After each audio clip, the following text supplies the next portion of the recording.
The Queen's Gambit is one of the most popular openings in chess. The Queen's Gambit series has increased the popularity of the opening variation even more. But did you know that you can train the Queen's Gambit with our high-end models? My name is Konstantin, and today I will show you the Queen's Gambit with Millennium Chess.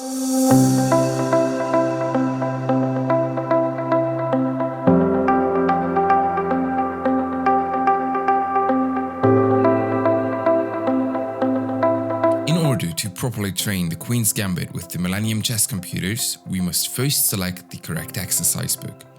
This process is almost identical for all chess computers. If you have a computer from our King series with one of the newest software updates, however, you must first switch from comfort to expert mode. You do this by selecting options and switching from comfort to expert in the top line with the arrow keys.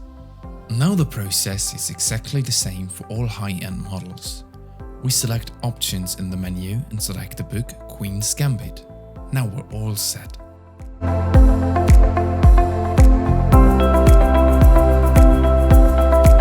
In order to understand what exactly you're doing in a training book with the chess computer, I will now explain some basics of the Queen's Gambit.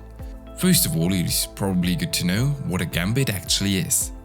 A gambit is the surrender of a piece early in the game in order to try to gain a positional or similar advantage. The basic position of the Queen's Gambit is always the same. White starts out with d4, black answers with d5. White then plays c4 to attack the black pawn. Black now has the possibility to capture the pawn. For this, however, control of the center is given to white for the time being. In general, there are 4 popular variations with which black can respond. The first variation is the Queen's Gambit Accepted. In the Queen's Gambit Accepted, black captures the pawn on c4 with his pawn on d5. Second variation is the Queen's Gambit Rejected with the orthodox defense. This is the most frequently played variation among grandmasters. Here black plays e6, protecting his pawn. Third variation is the Slav defense. Here c6 is played. Again, the pawn is protected. The fourth variation is the Chigorin defense. Here you play knight from b1 to c6.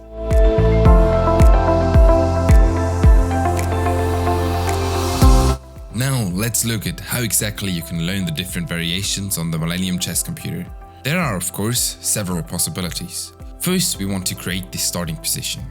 To do so, we go to Menu and press Move. We repeat this 2 more times. Now our pawns are in the starting position of the Queen's Gambit. There are now several ways to play with the computer. A useful tip, however, is to always have the opening window open.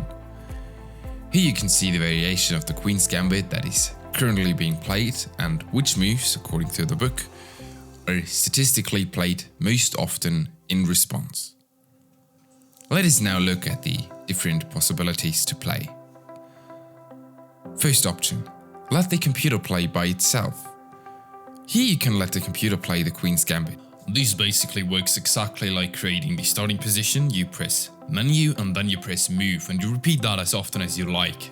Here the moves are played at random with different probabilities congruent to their popularity in that current situation. This means you can watch most of the possible lines in really high depth directly on the board and also note down the most popular moves in a given situation.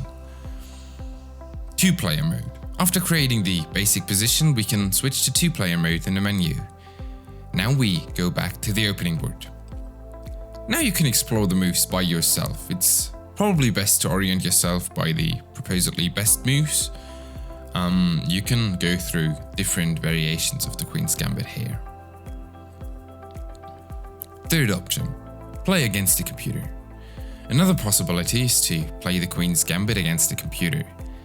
This is the variation in which you can play through games with the Queen's Gambit completely. This is especially interesting if you already know a bit of opening theory about the Queen's Gambit. Let's now take a look at the accepted Queen's Gambit and why it is so effective for white. As mentioned before, black responds to c4 with d5 takes on c4. White can now claim better center control than black. For example, you can immediately strengthen your center with e4 or e3. Ideally, you can take back black's pawn directly with the bishop. But what's the idea here? The idea is basically that black cannot hold on to his pawn. For example, if you defend with b6, you can play moves like a4. If black now tries to defend with a7, you can simply capture. If black wants to retake the black pawn, a hidden attack opens up through the rook on a1, therefore losing the rook for black. If defending with c6, we can also simply capture here. In the next move, white could simply play moves like queen f3, which just instantly loses the black rook. In the end, that basically means that black should rather concentrate on having a good development instead of trying to hold on to his pawn.